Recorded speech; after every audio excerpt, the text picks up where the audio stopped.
A scene from Lena Dunham's show on HBO called Girls has just resurfaced on X, and a lot of people had mixed reactions to it. It shows Adam Driver and Jillian Jacobs playing a couple on the show, and her character, Mimi Rose, gets an abortion without telling her boyfriend of, I believe, about a month and a half long relationship. And people had strong feelings about it, but a lot of people were accused of misinterpreting this scene because they think that it glorifies abortion rather than showing how complex and thorny of an issue this is. So let's take a look at the scene in question. This was posted, by the way, by a pro-life activist named Kristen Hawkins. The first time I saw her was on the Whatever channel, by the way, on an abortion debate. She captioned it, "Thinking about that time, HBO's Girls attempted to normalize abortion as women's empowerment, but all I could see is the devastating reaction of a father-to-be who just found out his baby was murdered." Okay, here we go. Just a couple of things I can't do because I had an abortion yesterday. Was it mine? Yeah, of course it was yours.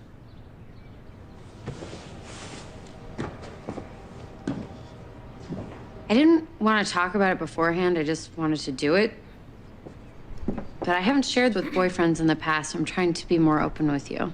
Recurring event. How many abortions have you had? I'm not going to share that with you because that is private. I'm not going to ask you how many girls you've gotten pregnant. None. It's not private. I've gotten no girls pregnant except for you now.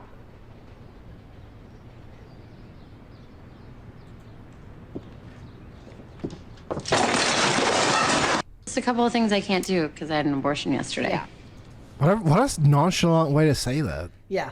Right, that was the reaction of most people who saw that scene. I don't think that, you know, if I had to guess, I don't think that this scene was written to be flattering to the girlfriend who got the abortion. I thought the take here was really, really interesting that they were saying, I guess the idea is that because they're main characters, that it's pro that topic. Thank you, guys. I thought it was portrayed with a fair amount of like... Is it getting louder? Like, what's going on? I feel like it was portrayed with a fair amount of gray area there, right? That they're not portraying it as good or bad, just a reality of some women in modern culture. So it seemed very in character. Yeah. I also found, for further context, the continuation of this scene where they have an argument about it. Yeah. Can we play that clip from Instagram real quick? Yeah, hold on here. All right, here we go. Happen, people do crazy things. My parents got married after a fucking week. Okay, so we should have the baby and put it in your toolbox as a cradle and feed it sardines and tell it that you don't know my middle name? It's Rose! No, my first name is Mimi Rose. My middle name is Eleanor. I don't understand how you could do something like that without talking to me first. That's evil. You're right, you don't understand. We've been together. Yeah. So, I don't think, again, that was written to be flattering to the girl who got the abortion without consulting the father of the child. Yeah. I think that was a fairly nuanced take, even from a rabid pro-choice advocate like Lena Dunham. And, you know, you need to look no further for Lena Dunham's stance on abortion than this infamous quote where she said she wishes she had an abortion. She said, "I wanted to make it really clear that as much as I was going out and fighting for other women's options, I myself had never had an abortion. And I realized then that even I was carrying within myself a stigma around this issue. Even I, the woman who cares as much as anybody about a woman's right to choose, felt it was important that people know I was unblemished in this department. It was an important moment for me then to realize that I had internalized some of what society was throwing at us, and I had to put that in the garbage." She added, "Now I can say that I still haven't had an abortion, but I wish I had." So the writer of this show, Lena Dunham, is extremely pro-abortion. I wouldn't call her pro-choice. I would call her pro-abortion. We got a $20 one here from Mikey. Says that scene was hard to watch coming from a guy who had to beg his now ex not to murder my oldest son. I'm really sorry that you went through that. Yeah. What I find more shocking than anything, it's the nonchalant nature in which it's brought up. She talks about it as if it's deciding where they're going to go to dinner tonight. And that to me is like a lot of the arguments that we're saying, like maybe, you know, the pro-choice people who are even more middle of the road were saying like maybe doesn't deserve a say in the matter, but he at least deserved to know beforehand that you were going to do it, is what they were saying. I'm not making that argument. That's the argument some of the people in the comments were making, right? But to say it after the fact, it would be like, I suppose, would it be like a couple and a guy comes home and goes, yeah, I got a vasectomy today. Yeah. Sorry, I can't do anything today. I got a vasectomy. Like, that's insane. Like, you got a haircut. Like, I don't care if something. you've only been together for a month and a half. You know, it's still a conversation you're supposed to have with that person. I don't feel like the time in which you've been together is actually pertinent to that for something as important as the creation of another human life. Sure. I think a lot of people, when they came across this post on X, found it as an opportunity to dunk on the chick who posted it for misinterpreting it.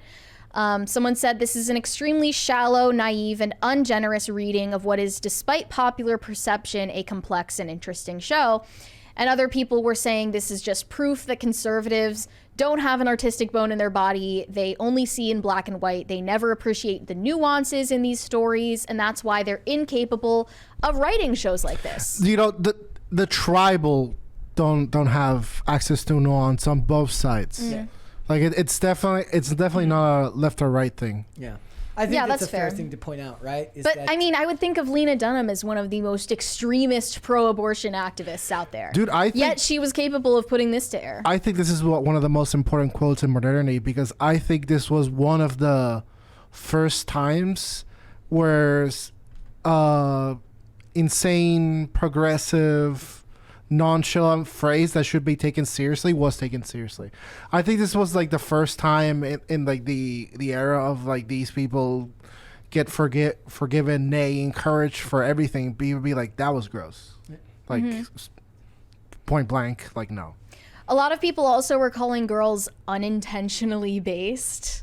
I think what they mean, but like what I've found these days is when people say that, or when people say something is anti-woke, what they actually mean is just fairly nuanced and actually story-driven most of the time. I mean, I think when I think of the word anti-woke, I think of an overreaction from the other side that is anything but nuanced. But I think that there's a misinterpretation there about what people think that word means. But I feel like a lot of times when people say that something's not woke, what they actually just mean is that it actually has a fair amount of nuance to the storytelling. You can tell a story with progressive elements if you do it well. The problem is most of what today in media, just like people rag on the right for having no ability to interpret art, a lot of what wokeism is, as much as we hate that word, is their own version of not being able to create nuanced art. Woke because is, the message comes first.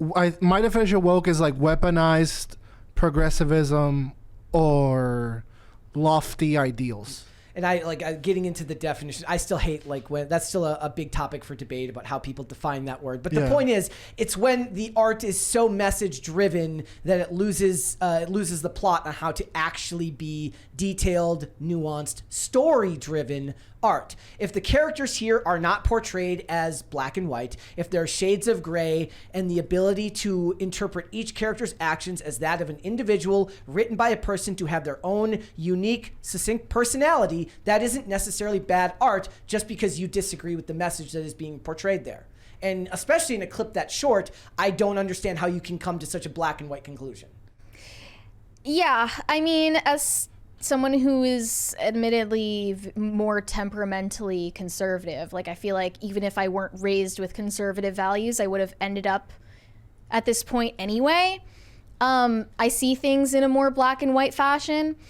I'm willing to recognize that abortion is a complex issue, or at least the individual situations in which this moral conundrum arises are complex. However, there's nothing morally ambiguous, there's nothing complicated about the fact that this is an evil practice. Yeah. Like, there's nothing complex about the fact that abortion is evil. There's something complex about the individual situations that people end up in that lead them to consider abortion, but there's nothing complex about abortion itself. It is evil. Like, unambiguously evil.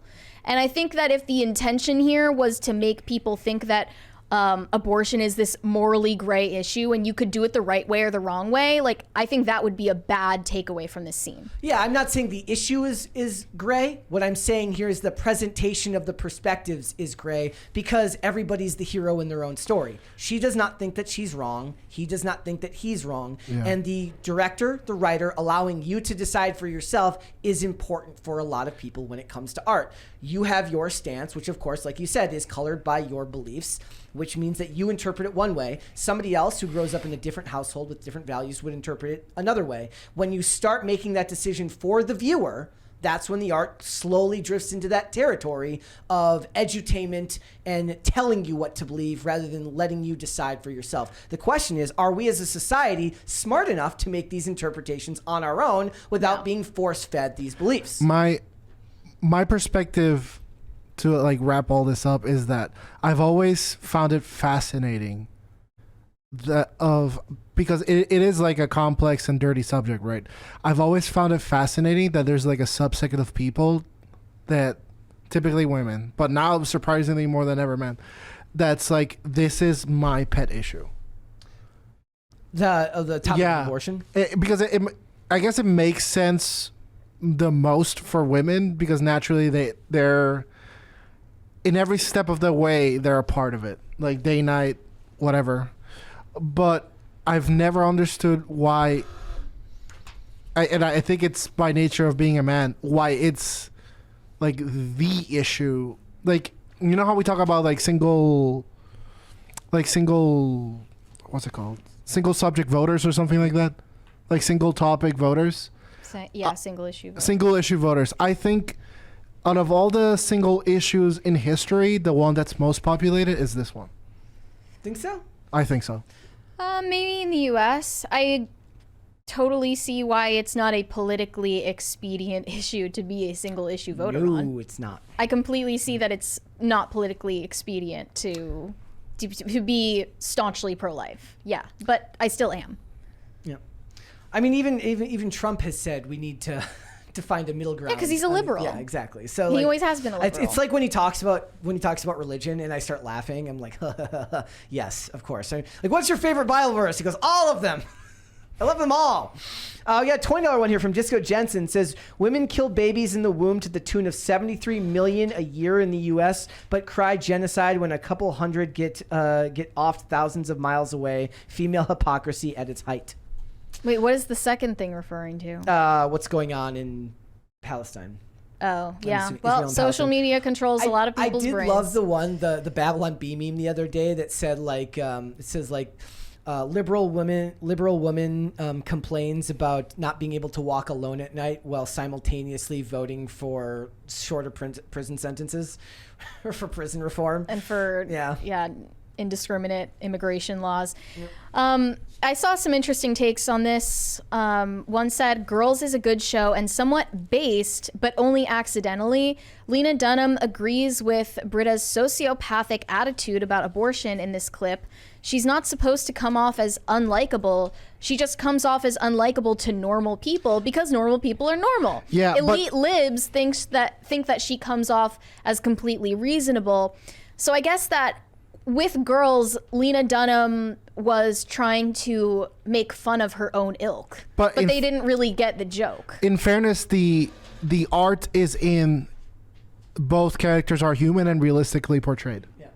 Because usually when it comes to these subjects, it's always skewed to one side. Like, let's say it's like heavily right-winged, like the woman would be portrayed as even more of a monster. Yeah. And if it's skewed like heavily left-wing, the same would be said for the male. So while had you not told me it was from the scene from the show Girls, the fact, which I only know from hearsay, I would have never guessed it was from that show by the pretty equivocal representation in the characters. There's a $20 one here from Bender the Offender. Says, I had a frightening thought. Is there women out there that have abortions because they want to experience what it's like?